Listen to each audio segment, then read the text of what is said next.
చేసుకున్నోడికి చేసుకున్నంత మహాదేవ అంటారు. ఒక్కోసారి మనం తీసుకునే నిర్ణయాలే శాపంగా మారతాయి. ముఖ్యంగా రాజకీయాల్లో ఉన్నవారికి ఇది ఇట్టే వర్తిస్తుంది. సరైన సమయంలో సరైన నిర్ణయం తీసుకోకుంటే ఎన్నో రకాల మూల్యాలు చెల్లించుకోవాల్సి ఉంటుంది. వాటి ద్వారా లాభం కంటే నష్టం అధికంగా జరుగుతుంది. వంగవీటి రాధాకృష్ణ విషయంలో జరిగింది అదే.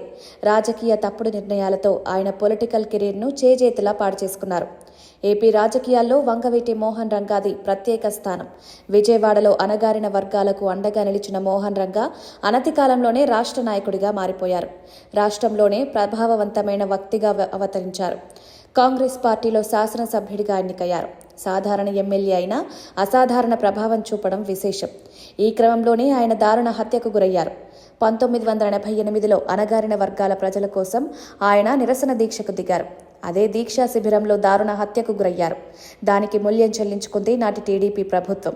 1989 ఎన్నికల్లో టీడీపీ దారుణ పరాజయం చవిచూసింది. కేవలం టీడీపీ ప్రభుత్వ ప్రోత్సాహంతోనే రంగా హత్య జరిగిందన్న ఆరోపణలు రావడంతోనే అలా జరిగింది.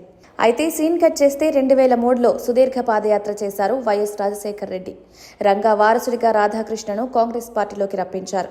చిన్న వయసులోనే సీటిచ్చారు. విజయవాడ సెంట్రల్ నియోజకవర్గం నుంచి పోటీ చేసిన ఆయన చిన్న వయసులోనే అసెంబ్లీలో అడుగుపెట్టారు. అయితే రాజశేఖర రెడ్డి ఇచ్చిన ప్రోత్సాహాన్ని సద్వినియోగం చేసుకోలేకపోయారు వంగవీటి రాధాకృష్ణ. 2009లో ప్రజారాజ్యం పార్టీ ఆవిర్భావంతో ఆ పార్టీలో చేరారు.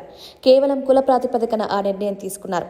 వైఎస్ఆర్ వద్దని వారించినా పెద్దాయన మాట వినలేదు. ప్రజారాజ్యం పార్టీలో చేరి చేతులు కాల్చుకున్నారు. అదే ప్రజారాజ్యం పార్టీ కాంగ్రెస్లో విలీనం కావడంతో తన నిర్ణయం తప్పని బాధపడ్డారు. వైఎస్ జగన్మోహన్ రెడ్డి పిలుపు మేరకు వైసీపీలో చేరారు వంగవీటి రాధాకృష్ణ. జగన్ రాధాకృష్ణకు యువజన విభాగం బాధ్యతలు అప్పగించారు. దురదృష్టవశాత్తు 2014 ఎన్నికల్లో ఓడిపోయారు వంగవీటి రాధాకృష్ణ. అయితే మారిన రాజకీయ సమీకరణల నేపథ్యంలో 2019లో ఎంపీగా పోటీ చేయాలని ఆదేశించారు జగన్. కానీ నాడు తప్పుగా భావించారు రాధాకృష్ణ. విజయవాడ సెంట్రల్ నియోజకవర్గ టికెట్ ఇవ్వకుంటే పార్టీ నుంచి బయటకు వెళ్లిపోతానని హెచ్చరించారు. జగన్ సముదాయించినా ఫలితం లేకపోయింది. అలా నాడు రాజకీయ తప్పిదమైన నిర్ణయం తీసుకున్నారు. టీడీపీలో చేరారు. 2019 ఎన్నికల్లో టీడీపీ ఓడిపోయేసరికి తీవ్ర మనస్తాపానికి గురయ్యారు. గత 5 ఏళ్లుగా టీడీపీని అంటుపెట్టుకుని కొనసాగారు. పోనీ 2024 ఎన్నికల్లో ఆయన టీడీపీ టికెట్ సాధించారా అంటే అదీ లేదు. టీడీపీ కూటమి అధికారంలోకి వచ్చిన తర్వాత కూడా నామినేటెడ్ పదవి దక్కలేదు. ఎమ్మెల్సీ పదవులు సైతం వరించలేదు. రాజకీయాల్లో కోరిన వచ్చే స్థాయి నుంచి అడిగే స్థాయికి తెచ్చుకున్నారు ఈ వంగవీటి వారసుడు. నాడు తండ్రి రాజశేఖర రెడ్డి మాట విన్నా, లేకుంటే కుమారుడు జగన్ అడుగుజాడల్లో నడుచుకున్న వంగవీటి పొలిటికల్ కెరీర్ ఇలా ఉండేది కాదని రాజకీయ విశ్లేషకులు భావిస్తున్నారు. అయితే వరుసగా రాజకీయ తప్పిదాలు, పదవులు రాకపోవడానికి సహించుకోలేకపోతున్న వంగవీటి రాధాకృష్ణ తీవ్ర నిర్ణయం దిశగా అడుగులు వేస్తున్నట్లు సమాచారం. రాజకీయాలకు శాశ్వతంగా దూరంగా ఉండాలని భావిస్తున్నట్లు తెలుస్తోంది.